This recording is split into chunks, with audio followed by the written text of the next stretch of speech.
standing for the reading of the scripture, para la lectura de la palabra del Señor. Y comenzamos en este día una semana muy especial de celebración para el pueblo cristiano. Notemos en este salmo que vamos a leer la relación tan íntima que tiene esta lectura con lo que estamos celebrando en el día de hoy. Salmo 24 dice: de Jehová es la tierra y su plenitud, el mundo y los que en él habitan. Porque él la fundó sobre los mares y la firmó sobre los ríos. ¿Quién subirá al monte de Jehová? ¿Y quién estará en su lugar santo? El limpio de manos y puro de corazón, el que no ha elevado su alma a cosas vanas, ni jurado con engaño. Él recibirá bendición de Jehová y justicia del Dios de salvación. Tal es la generación de los que le buscan, de los que buscan tu rostro, oh Dios de Jacob. Alzad, oh puertas, vuestras cabezas, y alzaos vosotras puertas eternas, y entrará el Rey de Gloria. ¿Quién es este Rey de Gloria? Jehová, el fuerte y valiente. Jehová, el poderoso en batalla. Alzaros puertas vuestras cabezas y alzaos vosotras puertas eternas, y entrará el Rey de Gloria. ¿Quién es este Rey de Gloria? Jehová de los ejércitos es el Rey de la Gloria. Amén. Te damos gracias, Señor, por este día. Comenzamos una semana de celebración especial para toda la humanidad, y especialmente para aquellos que hemos creído en Cristo, el Salvador del mundo. Señor, nos disponemos a adorarte, elevar nuestras voces, elevar nuestros corazones, todo nuestro ser a ti en adoración en este día. Es lo único que podemos hacer para de alguna manera, Señor, corresponder a ese sacrificio, a esa salvación tan grande, tan costosa, que hemos recibido gratuitamente por gracia y por la fe en Jesucristo. Señor, satura el ambiente con tu espíritu. Llévanos hasta tu presencia mientras cantamos y adoramos. Mientras escuchamos tu palabra, Señor, habla y edifica nuestras almas. Y permite, Señor, que salgamos transformados de aquí, de este lugar, después de este culto, diciendo verdaderamente: Dios ha estado con nosotros, dispuestos a proseguir en nuestra marcha, en esta jornada de la fe, que con tu ayuda podemos decir que seremos vencedores. A ti te daremos la gloria y la honra en todo. Amén.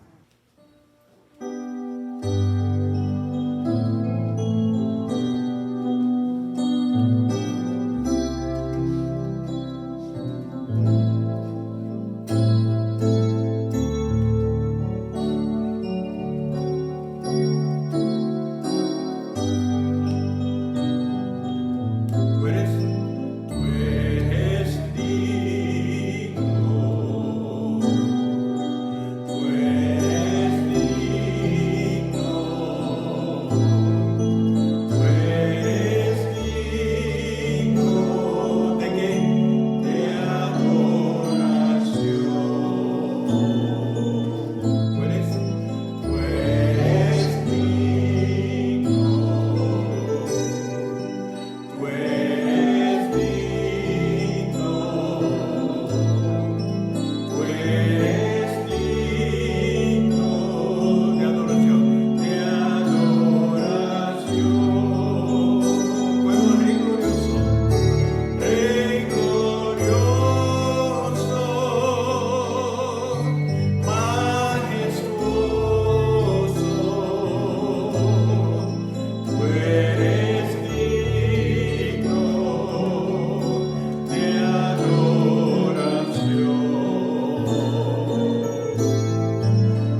¿Cuántos le quieren seguir? Si hasta la fecha hemos llegado, con su ayuda le seguiremos. Estemos en pie, hermanos. Muchos de nosotros tuvimos el honor de conocer a Luisa en una forma muy cercana. Le aprendimos a apreciar, aprendimos de ella, su testimonio nos impactó. Algunos de nosotros no tuvimos esa oportunidad, pero hemos escuchado por parte de las personas que han compartido quién era Luisa. Y yo creo que es honroso, no vamos a poder estar en el funeral. El funeral es hoy muy restringido, hablé con Pura, algo bien sencillo por la cuestión de las restricciones que hay por la pandemia, esto y lo otro, pero yo creo que es un momento que nosotros podemos honrar una vida que le dio su vida a la hermosa. Vamos a guardar un minuto de silencio y luego haremos una oración para darle gracias a Dios por una vida que fue de bendición para esta congregación y ya está recibiendo su premio en la presencia del Señor. Un minuto de silencio.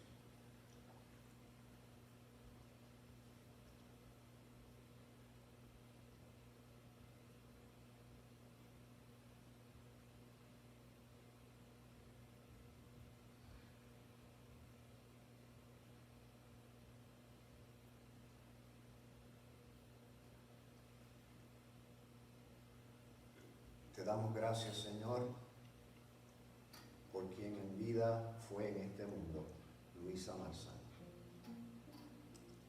Gracias, Señor, por su testimonio. Gracias, Señor, por su amor a esta congregación. Gracias por lo que ella significó en diferentes medidas para tantas personas. Señor, como dijera un sabio en cierta ocasión, nadie pasa por este mundo sin aumentar o disminuir la suma total de la existencia humana. Luisa aumentó la existencia de aquellos que estaban a su alrededor. Luisa aumentó el ministerio de esta iglesia con su servicio, con su compromiso. Gracias, Señor, por esa vida que le regalaste a esta congregación y a la familia Marzán. Y ahora, Señor, todos aceptamos el decreto divino de que ya es tiempo de que ella pase al descanso eterno en los brazos de su Señor y de su Salvador. En esta oración y con la oración de sus familiares a través de esta semana, con la oración del culto funeral de este día, Señor, la entregamos a ti. Mejor dicho, aceptamos que te la tenemos que devolver porque tú eres el dueño de su vida y tú la acabas de llamar a tu presencia. Señor, volvemos a darte gracias por ella y permite, Señor, que al inaugurarla en el mundo de nuestros recuerdos podamos atesorar la memoria de quien ella fue para cada uno de nosotros y para nuestra congregación, y apoyarnos en su ejemplo y su testimonio para nosotros también continuar en este mundo siendo los creyentes, los cristianos como ella fue. A Dios sea la gloria. Amén. Si Luisa estuviese con nosotros, cantaría esto. El Señor es mi pastor, nada me faltará. El Señor es mi pastor, tú me harás descansar junto a aguas de reposo, me pastorearás.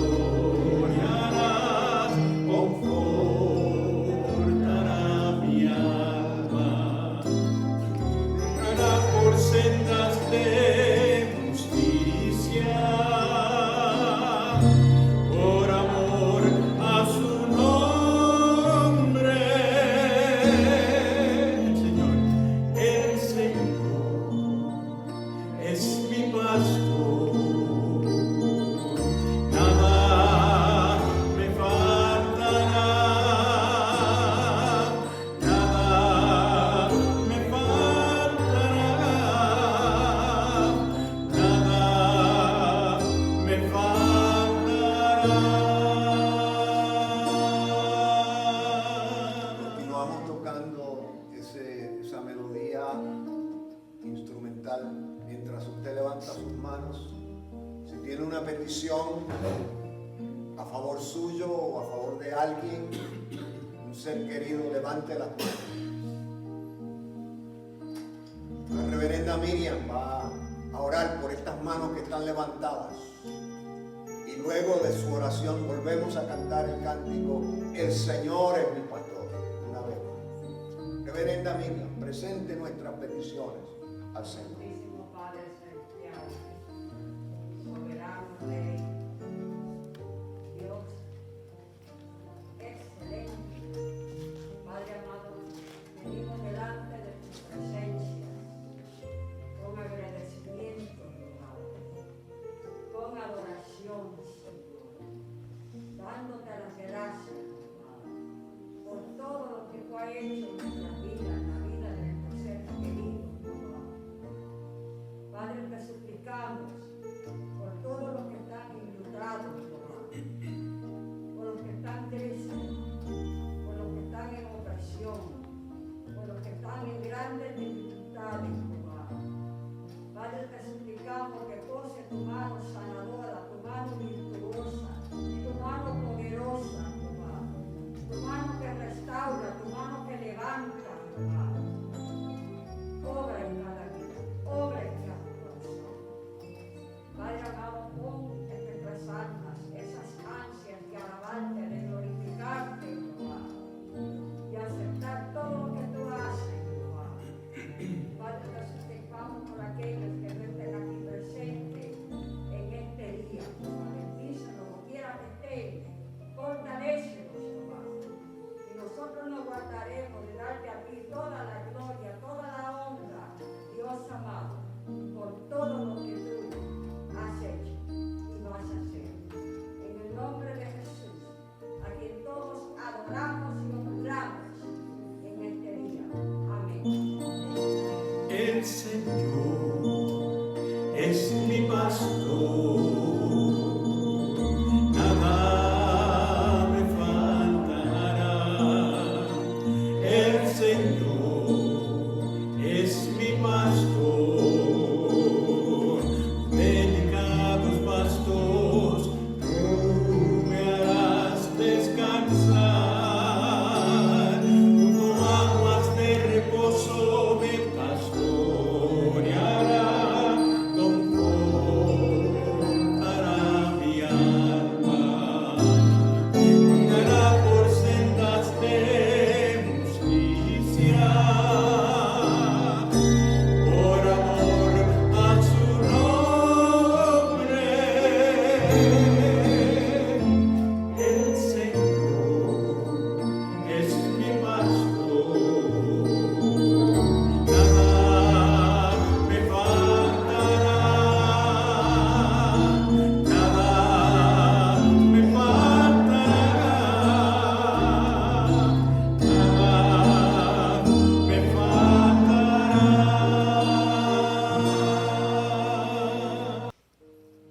La escritura que usamos en este día para nuestra predicación se encuentra en Mateo capítulo 21, versos del 1 al 11.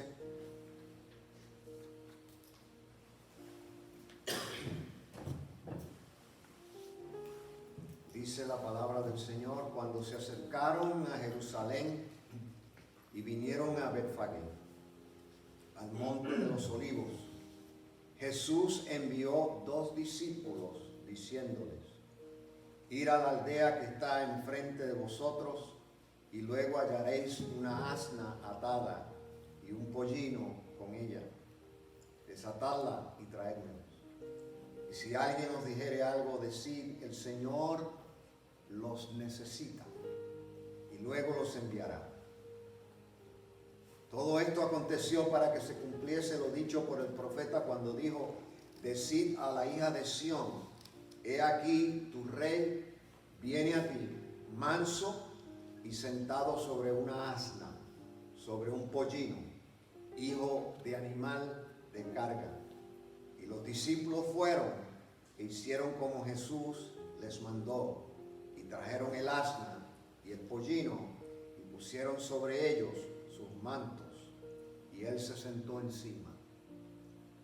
Y la multitud, que era muy numerosa, tendía sus mantos en el camino, y otros cortaban ramas de los árboles y las tendían en el camino. Y la gente que iba delante y la que iba detrás aclamaba diciendo: Hosana al Hijo de David. Bendito el que viene en el nombre del Señor. Hosana en las alturas. Cuando entró él en Jerusalén, toda la ciudad se conmovió diciendo: ¿quién es este? Y la gente decía: este es Jesús el profeta de Nazaret de Galilea. Dios bendiga su palabra en nuestras vidas. Bien, mis hermanos, esto es una semana muy especial. Y gloria a Dios que la iglesia ha adoptado esta tradición de, aunque todos los días son importantes, todos los días son especiales,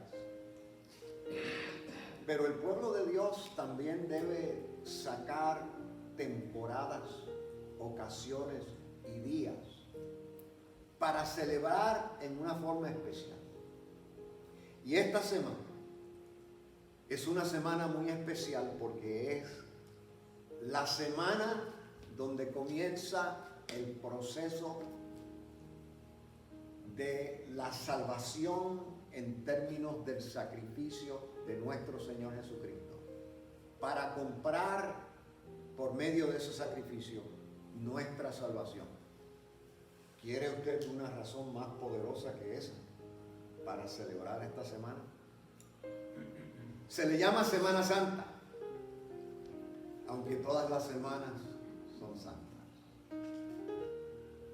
Se le llama la Semana de la Pasión, porque fue la semana en que nuestro Señor Jesucristo sufrió lo indecible para rescatarnos. Esta semana en que Jesús entró a Jerusalén fue el comienzo del fin del ministerio terrenal de nuestro Jesús. Fue la semana que ejecutó los actos de salvación para toda la humanidad. Los 4 evangelios narran los acontecimientos principales de esta semana en particular. No así los acontecimientos del resto de su vida. Unos evangelios narran una cosa, otros evangelios narran otra, pero los acontecimientos de esta semana, los evangelios, van ahí, aunque con alguno que otro cambio de detalles. Históricamente se verifica que la entrada triunfal fue domingo. E históricamente se verifica que la resurrección fue domingo. Los evangelios resaltan los detalles concernientes a Jesús más que los eventos del resto de su vida. Y en el día de hoy, las iglesias alrededor del mundo, las iglesias cristianas, tanto las católicas como las evangélicas, como las protestantes, como las pentecostales, de diferentes perspectivas teológicas, comienzan en el día de hoy a celebrar la Semana de la Pasión o la Semana Santa. Y en el día de hoy en particular, el pueblo cristiano alrededor del mundo celebra lo que históricamente conocemos como la entrada triunfal de Jesús a la ciudad de Jerusalén. ¿Y por qué entró Jesús a Jerusalén ese día? ¿Por qué se le llama la semana o la entrada triunfal a Jerusalén? ¿Qué significado, qué significancia, qué importancia tiene en particular este incidente, este evento de que Jesús viene desde el norte, donde él residía, en Galilea, y entra a la ciudad de Jerusalén una semana antes de morir y resucitar. ¿Por qué tiene que entrar Jesús a Jerusalén? ¿Por qué escoge el Señor entrar a la ciudad montado en una asna o en un pollino? No sabemos exactamente porque él mandó a buscar dos. Y los evangelios no especifican si se montó en el asna o se montó en el pollino.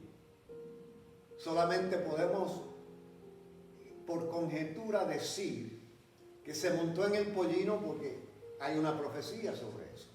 Pero él mandó a buscarlo. Mandó a buscar una asna recién parida con su pollino. Entra a Jerusalén, pero antes de entrar, llega a un lugar que solamente se menciona en esta porción, en este incidente. Betfagé no se menciona en ningún otro sitio en la Biblia. No se sabe mucho de ese lugar. Lo que se sabe es que quedaba en una de las laderas del Monte de los Olivos, que el Monte de los Olivos queda aproximadamente a 1 milla de Jerusalén. Sin embargo, cuando usted está en el Monte de los Olivos contemplando contemplando la ciudad, parece que la ciudad está a media milla, la ve mucho más cerca, porque lo que sucede es que el Monte de los Olivos usted baja media milla y sube media milla, y entonces en esa distancia hay poco, y se ve ahí esa ciudad, y el Señor está contemplando la ciudad, y cuando el Señor contempla la ciudad y el Señor decide que va a entrar a la ciudad, envía a 2 de sus discípulos a buscar la asna con su pollino. En la escritura de Mateo no lo dice, pero Marcos y Lucas nos arrojan luz sobre quiénes fueron los discípulos que él envió. Los discípulos fueron Pedro y Juan. Y el Señor envía por estos 2 animales. Notemos, mis hermanos, cómo se cumple la profecía de Zacarías sobre la entrada de nuestro Señor Jesucristo a Jerusalén en un pollino. Zacarías capítulo 9, verso 9 dice: alégrate mucho, hija de Sión. Las ciudades en la Biblia se le apodaba hijas. A las naciones se le apodaba como masculino. Alégrate mucho, hija de Sión. Da voces de júbilo, hija de Jerusalén. He aquí tu rey vendrá a ti justo y salvador, humilde, cabalgando en un asno, sobre un pollino, hijo de asna. En esta porción, en Marcos 11, capítulo 11, verso 3, es donde único en los evangelios se le llama al Señor Jesús Señor. Mientras tanto le llaman maestro, le llaman Jesús, le llaman el hijo de José, el hijo de María. Pero en esta escritura se le llama Señor al maestro. Esta entrada en un pollino era anuncio de su mesianismo. Se cumplía la profecía. La palabra escrita y el cumplimiento histórico se encontraban al fin uno con el otro. Llegaba la prueba en vivo de lo que se había predicho en papel. El judaísmo de aquel entonces no estaba listo para entender lo que va a suceder. Nosotros lo entendemos, gloria a Dios por eso. Porque al recibir la salvación, entender completo el Evangelio, nosotros podemos entender la magnitud, la importancia, la significancia de esta entrada. Pero muy pocas personas se percataban de eso ese día. como que no lo creían. Todavía seguían con la visión corta de tal vez un mesianismo nacional. Un reino esperaban ellos de orden política. Su ceguera espiritual solo les permitía ver la realidad del momento y aún esa realidad la ven borrosa, empañada.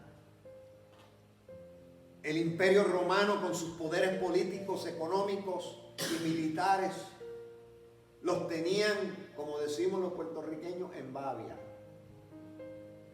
Malentendían las escrituras. El mismo Cristo lo tuvo que decir. Ignoraban el poder de Dios. Ignoraban, aún después de que el Señor hizo tantos milagros, contó tantas parábolas, y el Señor les explicaba en sus parábolas que en el reino de Dios las cosas se hacen diferentes a como se hacen en el mundo, como se hacen en la sociedad, como se hacía en el imperio romano. Pero no seamos prontos a juzgarlos severamente. ¿No nos pasa lo mismo a nosotros a veces? ¿No nos nublan también a menudo los problemas, las crisis, las pérdidas, las desilusiones y los fracasos? ¿No nos nublan la vista espiritual a veces? ¿No nos empaña la vista espiritual en ocasiones cuando hay dificultad en nuestro frente? Y esa dificultad como que se nos hace difícil contemplar y ver el poder de Dios. Qué mucho y qué alegre citamos las escrituras cuando estamos en los cultos de estudio bíblico. Y los citamos muy lindo y nos inspiramos y nos emocionamos. Y a veces hasta se nos salen las lágrimas citando textos en los cultos, en los estudios bíblicos. Que mucha Biblia sabemos cuando las cosas marchan bien.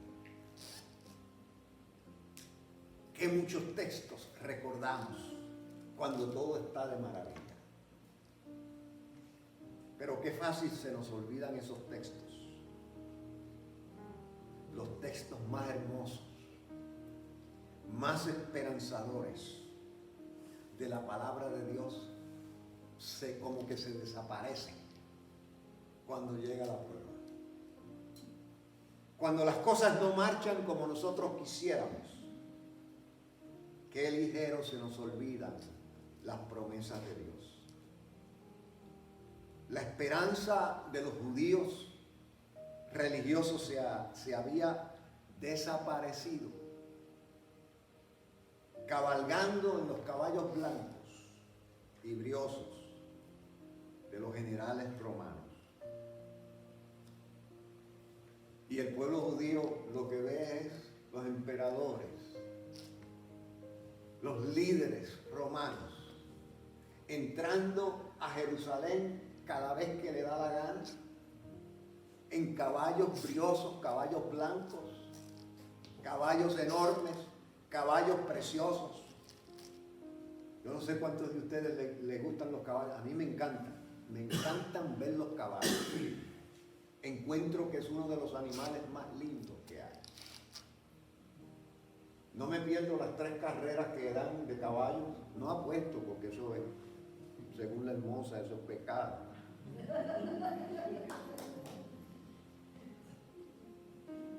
Pero veo las carreras y me emociono, me entusiasmo, me deleito viendo esos caballos tan hermosos correr. Y eso no es de ahora, siempre me han gustado los caballos porque cuando yo era niño Yo tenía un primito que tenía un caballo de pasta negro. Yo tendría como unos 5 años y yo me enamoré de aquel caballito de pasta. Pero yo era tan pobre que mis papás no me podían comprar uno. Y a mí se me zafó y delante del papá de mi primito, a tío Toño, yo dije, qué lindo ese caballo. Y yo fui y lo agarré y lo puse para atrás porque era de mi primo. Y me quedé triste. Al otro día apareció tío Toño con un caballo de los mismos para mí. Y no se me olvida eso, porque para mí eso fue tan especial. Me gustaban tanto los caballos que yo siempre estaba hablando de los caballos. Y mi papá me dijo cuando entré a primer grado, si sacas todas A, te compro un caballo de verdad. Y habían como tal vez unas 5 clases en primer grado. Y yo saqué 5A. No saqué más A porque no había más clases. Y no saqué otra letra porque es la primera letra. Y mi papá fue listo. Y se buscó un chismecito con mi mamá porque mi papá fue y me compró un caballo para mí y uno para él. El mío se llamaba Pocho, el de él se llamaba Inno. Algún día cuando me jubile y no tenga que pastorear más la hermosa, me voy a comprar un caballo. Los judíos estaban acostumbrados, toda esta historia para decirle a ustedes que los judíos estaban acostumbrados a ver esos caballos blancos, briosos, entrando a Jerusalén, montados por los líderes religiosos y políticos de la ciudad. Pero de momento, entra a Jerusalén Jesús de Nazaret, y no en un caballo blanco, no en un caballo brioso, montado en un pollino. Qué linda es la palabra pollino, ¿verdad? ¿Verdad que es poética? ¿Sabe lo que es un pollino? Un burrito. Jesús entró en un burrito, humilde, manso.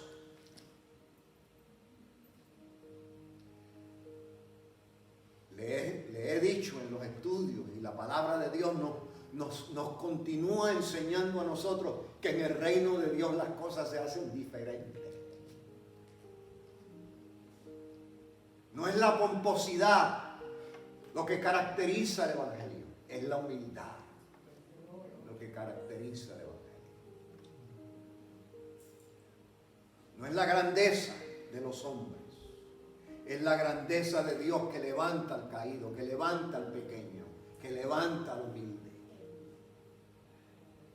Y Jesús entra a Jerusalén humilde, manso, como dijo el profeta Zacarías, en un pollino, en un recién nacido, pequeño, humilde burrito. Aquella entrada, aquel pollino, aquel humilde jinete era el mensaje de la salvación dramatizada que le gritaba a todo el que se arrimaba: no te he dicho que si creyeres verás la gloria de Dios.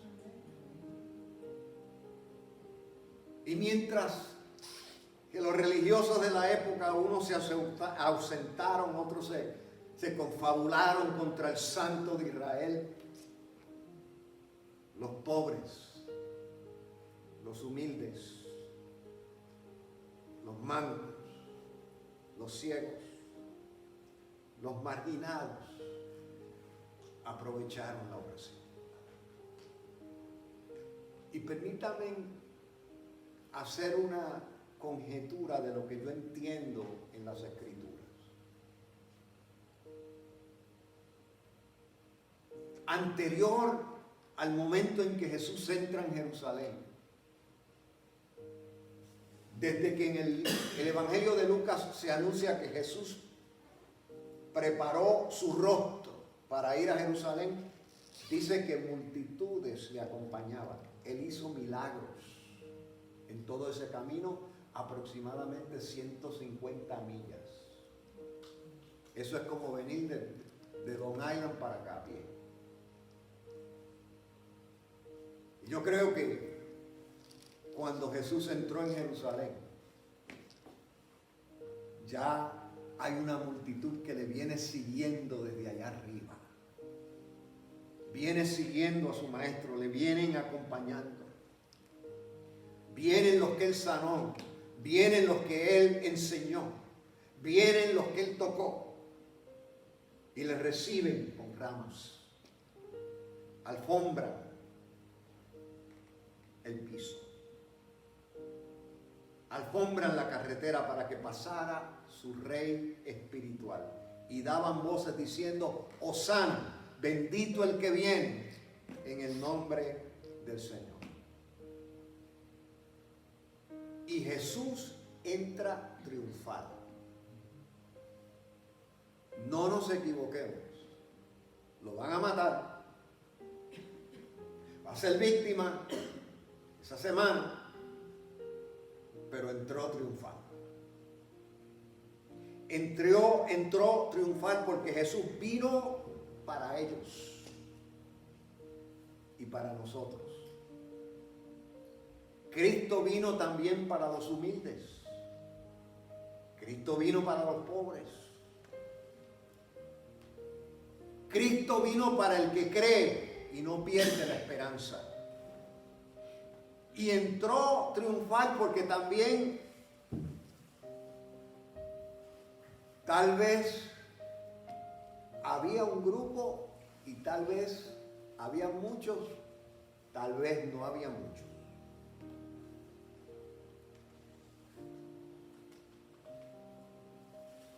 Pero entró triunfal porque aunque tal vez no hubiesen muchos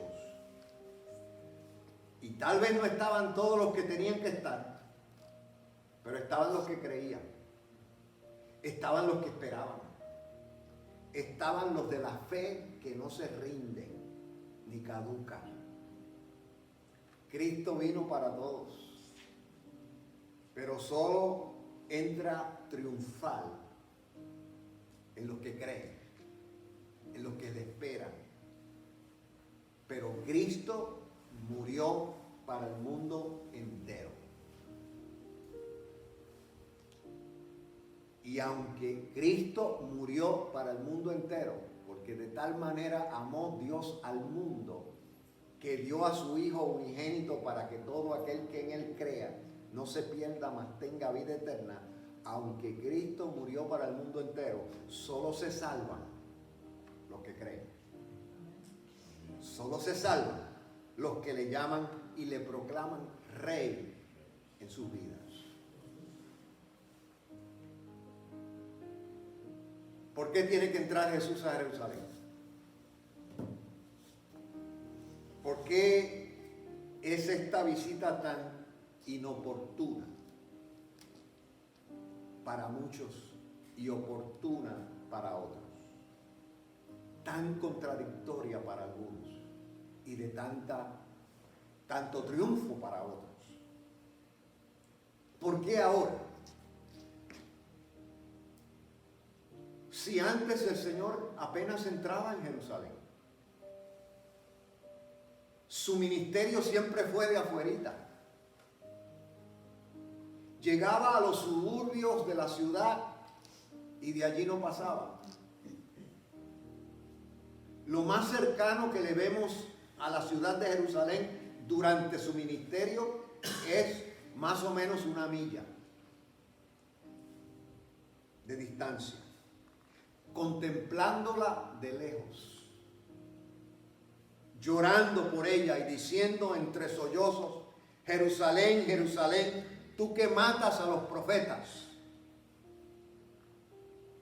y apedreas a todos los que a ti son llamados. ¿Cuántas veces quise juntarte como la gallina junta sus polluelos y no me lo permitiste? ¿Qué podía tener Jerusalén que hiciera llorar al maestro? ¿Por qué el Señor tiene que decir estas palabras tan tristes? Porque Él tiene que llorar al contemplar la ciudad. ¿Qué importancia o valor se encerraban en aquella ciudad que compungiera al Señor de tal manera? Los escritores del Antiguo Testamento con mucho orgullo decían: Jerusalén está asentada sobre un monte. Es por eso que siempre se dice subió a Jerusalén, porque había que subir, estaba en un monte. Y los escritores del Antiguo Testamento, profetas y salmistas, Jerusalén está asentada sobre un monte, el monte de Dios, le llamaban. ¿Por qué le llamaban el monte de Dios? ¿En algún momento Dios dijo eso? ¿En algún momento Dios dijo que ese era su santo monte? Cuando Dios se le reveló a Moisés, se le reveló en el monte Sinaí. Cuando Dios se le reveló a Abraham, se le reveló en el monte Moria. ¿Tiene Dios montes específicos para hacer su obra? ¿Está Dios limitado geográficamente? Tal vez sería que fue sobre ese monte y esa ciudad donde está Jerusalén que David llevó el arca del pacto. Sería que Jerusalén fue la famosa ciudad del rey David. Allí construyó su palacio. Allí su hijo Salomón edificó su majestuoso y famosísimo templo. No, mis hermanos y hermanas, nada de eso. Cristo no lloraba por el templo. Cristo no lloraba por las murallas de la ciudad. Cristo no lloraba por las calles de la ciudad. La infraestructura de la ciudad no era lo que le importaba al Señor. Él mismo le había dicho a los discípulos, cuando ellos le señalaron el templo y le trataron de decir, mira qué cosa linda, mira ese templo que nos hizo Herodes. Y lo trataron de impresionar y Cristo sin impresionarse en una forma tajante al estilo de Luisa Marzán. Cristo dijo, no quedará piedra sobre piedra que no será destruida. Y si usted quiere saber si eso se cumplió, lo que tiene que hacer, vea en Google fotografías del templo, porque las piedras del templo todavía están tiradas en el piso. Se cumplió la profecía del Señor. No lloraba el Señor por la importancia política que pudiera tener la gran ciudad. No lloraba el Señor por la mancha de una historia angustiosa. ¿Sabe lo que quiere decir Jerusalén? Ciudad de paz. Y es la ciudad donde más guerras han habido.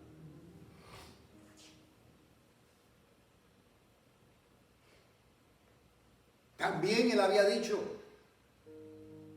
mi reino no es de este mundo. No lloraba por ser aquel lugar, el lugar predilecto de Dios ni de Cristo. Jesús lloraba por la gente. Lloraba por el pecado de su pueblo. Lloraba por el rechazo de su pueblo. A los suyos vino y los suyos no le recibieron. Él mismo decía que lloraba porque veía todo aquel gentío en la ciudad. Y yo me imagino al Señor contemplando a Jerusalén a la distancia. Pero si usted contempla Jerusalén desde el Monte de los Olivos, usted todavía queda tan cerca que usted puede ver la gente caminando en la ciudad. Usted puede ver la gente entrando y saliendo por las puertas de la ciudad. Y yo me imagino el Señor mirando y contemplando la gente entrando y saliendo. Y yo me imagino que tal vez el Señor hasta de lejos podía ver el séquito del rey. Podía ver tal vez los sacerdotes entrando y saliendo de la ciudad con sus vestimentas santas. Sin embargo, el Señor contemplaba, y dice la Escritura que lloraba, porque los veía como ovejas que no tienen pastor. No eran los edificios, ni era la burocracia política, ni era la significancia geográfica, era la gente, el pueblo, lo que estaba en el corazón del Señor. Y al Señor no se le escapaba ni un detallito de su misión como Salvador. Él sabía que esa semana tendría que morir, pero Él también sabía que no sería Jerusalén el lugar de ejecución mortal. Allí lo juzgarían, pero no moriría en Jerusalén. Él sabía que iba a ser juzgado en la ciudad, y a eso entraba. Pero él tenía que morir fuera de la ciudad. ¿Por qué? ¿Se acuerdan ustedes que Juan, al señalarlo, dijo: he aquí, el Cordero de Dios, que quita el pecado del mundo? Y las víctimas las escogían en la ciudad, pero las mataban fuera de la ciudad. Y Jesús es la víctima por excelencia del divino plan de salvación de Dios. Miren cómo lo pinta el libro de Hebreos.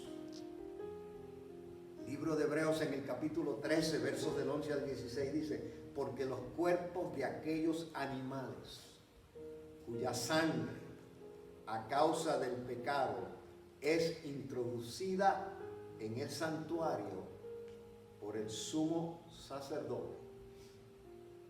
¿Qué es lo que quiere decir eso? Que había que traer la víctima al santuario. Había que traer la víctima al templo, a la ciudad. Porque los cuerpos de aquellos animales cuya sangre a causa del pecado es introducida en el santuario por el sumo sacerdote son quemadas fuera del campamento. ¿Cuál es el campamento? La ciudad. Por lo cual también Jesús, para santificar al pueblo mediante su propia sangre, padeció fuera de la puerta. ¿Se puede imaginar usted, mis hermanos, el grupo que acompañó a Jesús desde que fue juzgado hasta que lo llevaron al Calvario, saliendo por la puerta? Los que podían entender, los que tenían el conocimiento espiritual de las Escrituras, podían ver que se estaba cumpliendo. Lo acaban de juzgar y aquí va, está saliendo del campamento. Está yendo fuera de la puerta. Por lo cual también Jesús, para santificar al pueblo mediante su propia sangre, padeció fuera de la puerta. Y entonces el escritor, de Hebreos nos reta y nos dice: salgamos pues a él fuera del campamento, acompañemos a Jesús fuera del campamento, llevando su vituperio, porque no tenemos aquí ciudad permanente, sino que buscamos la porvenir. Así que ofrezcamos siempre a Dios, por medio de Él, sacrificio de alabanza, es decir, fruto de labios que confiesen su nombre. Yo creo, mis hermanos, yo creo firmemente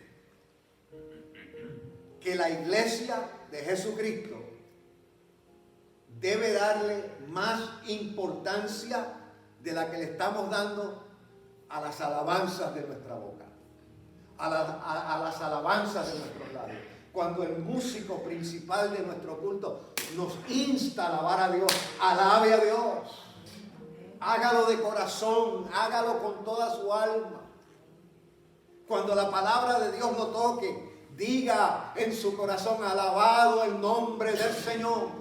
Cuando el Señor sane, cuando el Señor le haga un milagro, cuando la presencia del Señor usted la sienta, adore, alabe a Dios de todo corazón, ofrezca frutos de labios que confiesen su nombre. Eso es lo único que nos pide el Señor, que le demos la vuelta de aquello tan grande que Él nos dio, que se sacrificó, dio su vida por nosotros y solamente nos pide que le alabemos con nuestros labios y nuestro corazón. Frutos de labios que confiesen su nombre. Y de hacer bien y de la ayuda mutua, no os olvidéis, porque tales sacrificios se agrada a Dios. Qué lindo. Cristo, el Emanuel, Dios entre los hombres, vino 30 y pico de años, estuvo entre nosotros, siendo Dios se hizo hombre, siendo grande se hizo pequeño, siendo poderoso se hizo humilde, lavó los pies de gente, lo que yo nunca he hecho. Bueno, sí lo hice, pero me pagaban bueno por eso. En el 1972 yo tenía que bañar a una persona completita, pero me pagaban en el 1972 300 pesos la semana. ¿Cuánto es eso hoy? Pero gratis yo no le lavo los pies a nadie. Y Cristo se inclinó y tomó un lebrillo y tomó una toalla y lavó los pies de los discípulos. No para enseñarnos una ceremonia más, porque el Señor no era muy dado a ceremonias. No para enseñarnos un culto especial, sino para enseñarnos humildad y enseñarnos servicio. El Señor ahora, consciente de que Él es la víctima para toda la humanidad, que Él es el Cordero de Dios que quita el pecado del mundo, llega a la ciudad para ser juzgado. Y allí entrega su vida, fuera de la puerta, fuera del campamento, para santificar al pueblo mediante su sangre. Cristo nunca perdió de vista el cumplimiento de las profecías, aunque le costara la vida. Pero el escritor de Hebreos nos reta y nos dice, salgamos.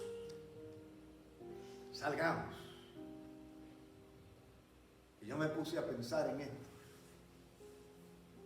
¿Qué implica eso de que salgamos?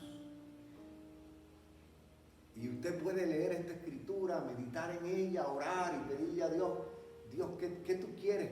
Señor, ¿qué es lo que tú quieres que yo haga para yo demostrarte que yo estoy saliendo como me pide tu palabra? Yo me puse a pensar y escribí algunos,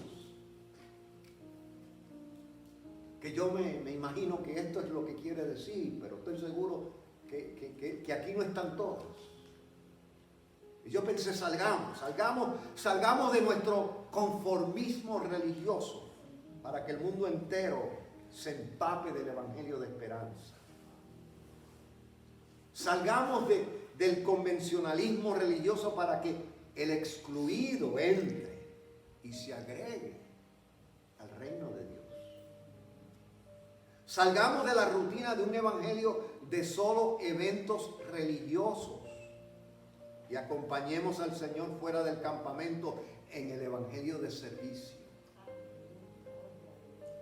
Salgamos de la rutina de ser creyentes de domingo solamente y seamos cristianos de todos los días, 24/7, cristianos de 24/7, 24/7 Christians. Salgamos de un evangelio raquítico y celebremos la entrada triunfal para que Él sea el Rey que se siente en el trono de nuestro corazón. Y yo concluyo esta breve plática de la entrada triunfal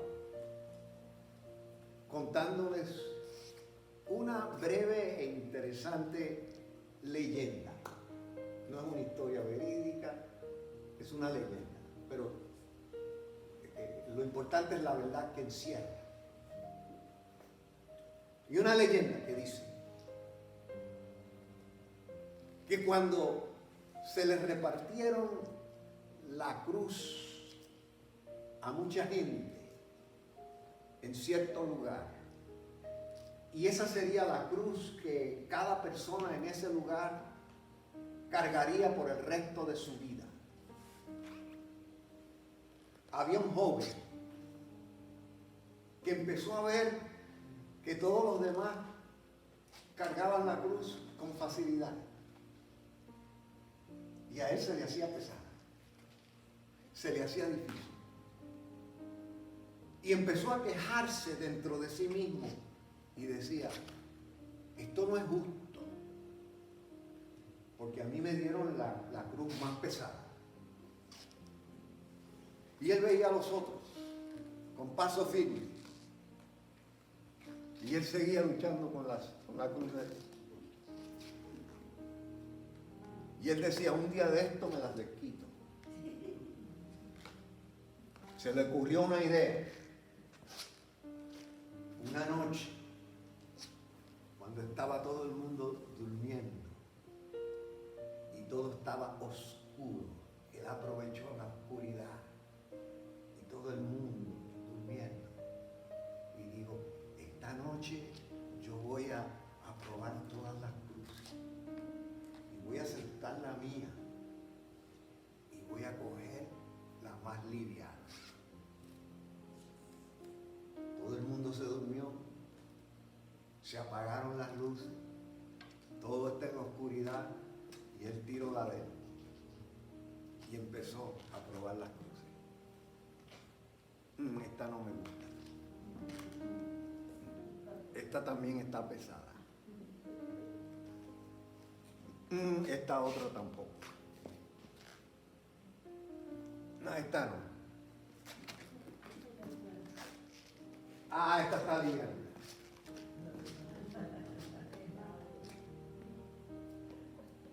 Cuando amaneció y volvió la luz y se fijó, había tomado su propia cruz. Esa era la más liviana. En la vida hacemos entrada a la ciudad que se llama el Evangelio de Jesucristo. Esa es la ciudad donde entramos. La ciudad de Dios. Parte de esa entrada es llevar nuestra cruz. Ninguna de nuestras cruces es tan pesada como la de Cristo. Él llevó en sus hombros el pecado de todos nosotros. Pero Él se dispuso a entrar a Jerusalén.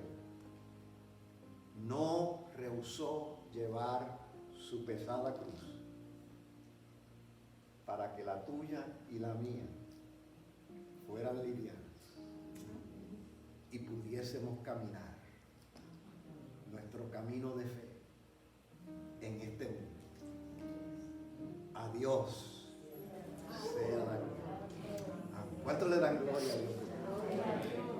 Que Él entró triunfante. No solamente entró triunfante en Jerusalén, entró triunfante en nuestro corazón. Él hizo entrar en nuestros corazones. Dios nos bendiga, mis hermanos. Estamos contentos. Hemos recibido bendición del Señor en este día. Vamos a estar en pie. Oramos. Mis hermanos, nos despedimos y cantamos nuestro cántico final. Señor, te damos gracias por este culto. Sobre todo, gracias por tu presencia en nuestros medios. En el silbido apacible, tú te has manifestado. En la quietud de tu pueblo escuchando, tú te has manifestado. En el ruido y el eco de nuestras canciones y nuestra voz, tú te has manifestado. Estamos agradecidos de que tu presencia está garantizada y la sentimos en cada uno de nuestros servicios. Gracias por cada uno de tus hijos, Señor, que se ha dado cita para estar aquí y unidos, elevarnos a ti en adoración. Ahora te pedimos que al salir de este lugar nos lleves en bien a cada uno de nuestros hogares, con la bendición del Padre, del Hijo y del Espíritu Santo, y el pueblo de Dios canta. Y sentirá que